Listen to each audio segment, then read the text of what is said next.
Americans are now obese. We have a huge number of people who are overweight, and so many people are saying, what's the best way to lose weight? Well, that's a question that many Americans are struggling to get the answer. Our next guest says he found a surefire path to a wellness revolution. Vitamins, health food, exercise, fitness clubs. Despite this growing trend, only a small percentage of Americans really understand what it takes to stay healthy. In 1996, Paul Pilzer, a world-renowned economist, became interested in the field of health and made some significant discoveries of his own.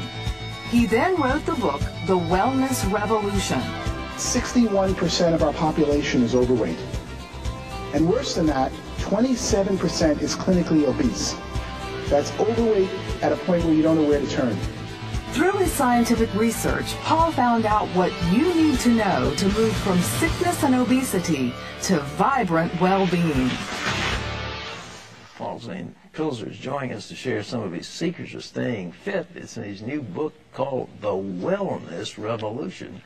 And there he is looking like Yul Brynner on the cover, just ready to start in The King and I. Paul, it's good to have you with us. It's great to be here. You are trained as an economist, an economic advisor on a couple of presidential administrations. What got you into wellness, fitness? Well, the same reason I became an economist. Growing up as a child of immigrants in the 1950s in Brooklyn, everyone wanted to know about economic issues. Although my education geared me towards science, I ended up going to Wharton and becoming a professor of economics because my family, my father, his uncles, that's what they wanted information about. They wanted to know how to make a living. 25 years later, as a very successful economist, I realized I'm now in the wrong field. What people mostly need in the United States, the #1 problem today, is health, as evidenced by the fact that 61% is overweight and 27% of our population, that's 77 million Americans, are clinically obese. That's shocking, isn't it? It's even more shocking to look at the trends. 20 years ago, the numbers were less than half that. So in the last 2 decades, while we're all talking about health, and it's all you see when you turn on the television or watch an ad, the population of obese and overweight people has more than doubled. That set me on a research quest to say, why is this happening? What did you discover? What I discovered was it was really an economic problem, not a scientific or biology problem. All right. In effect, we have a $1 trillion food industry in the United States. We pay farmers $40 million to produce food, but $940 billion, but $960 billion is paid to packaged food companies and fast food companies. The food companies in America today are primarily owned by the tobacco companies, and they make addictive processed foods. They study every one of their existing customers and say, how can I get them to consume more? The fast food restaurants know that if you're overweight, you consume 50% more at the cash register and only take up roughly the same amount of space. Wait a minute. If you're overweight, you consume 50% more. You buy Absolutely, and you see it by portions of what people eat. So they study American consumers like rats in a laboratory. You have a favorite Christian singer, and all of a sudden you feel good about a certain addictive fast food. Guess who sang the commercial that's in the back of your mind when you go to buy it at the checkout counter? They study Americans like rats to increase consumption of their food products, and in doing so have more than doubled obesity and overweight in the United States. This is unbelievable, because we have a health problem that's crowding $1.5 trillion. It's run away, and obesity is one of the major causative factors: heart disease, high blood pressure, so on. Everything, and really most of our medical problems today that are non-pediatric or non-geriatric stem from being overweight and obese. So as I studied it, I realized that the answer was an economic problem had caused being overweight and obese. As I studied it, I saw America ready for a revolution, a wellness revolution, and that there was a new industry emerging called a wellness industry. We spend $1.5 trillion on medicine, which is really the sickness industry. That's right. It's not really health, it's about when you get sick, they treat the symptoms of your disease. We currently spend, and that's what amazed me the most, $200 billion on wellness, fitness clubs, healthy foods, vitamins and supplements. Most of that didn't exist. When I ran the numbers, I could see that the $200 billion wellness industry, which is primarily today upper-class baby boomers who are consuming them, first thing someone does when they make money is try to get healthy. Oh, yeah. And they get out of the diet and kind of medical care most of us get, and they start getting healthier. And that this $200 billion I projected would grow to a $1 trillion wellness industry by 2010.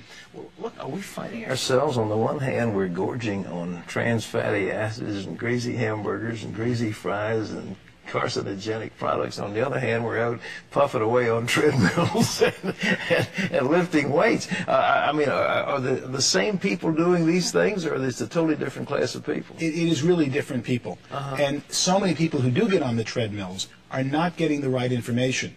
The problem is that the food industry controls, in effect, our television. Look at most commercials today for television shows are food companies. Sure. And they try to get their consumers to eat more and more of their existing foods. As the food industry focuses on those who are overweight, they make them more and more overweight. And then when someone says, I want to lose weight, I want to get healthy, they get misinformation out there because they've got this industry that controls our media that is constantly saying, how do I get you to eat more food? What should people do to lose weight? What are the tips? Well, I didn't write a book to come up with tips, but I came up with quite a few in doing my research. All right. The main one is really timing. From the time you're hungry, if you start eating food, your stomach doesn't tell your brain that you've now sated and had enough food until 15 minutes have passed. So you can see why fast food restaurants are so deadly, because you go in there hungry and you keep eating and eating and eating in less than 15 minutes, but it isn't until 15 minutes that your body knows you've had enough. When we used to eat with Grandma and they took time between each course, you naturally controlled the amount you eat because it took 15 minutes between courses, and that told your body to stop eating. What supplements? People spending a lot of money on vitamins and stuff. Is there anything that people should be looking for? The main thing they should be looking for is to see that their supplements are real. 1/3 of the supplements that you purchase today in the store are not in the bottle what says on the label, because supplements are an unregulated industry in this country.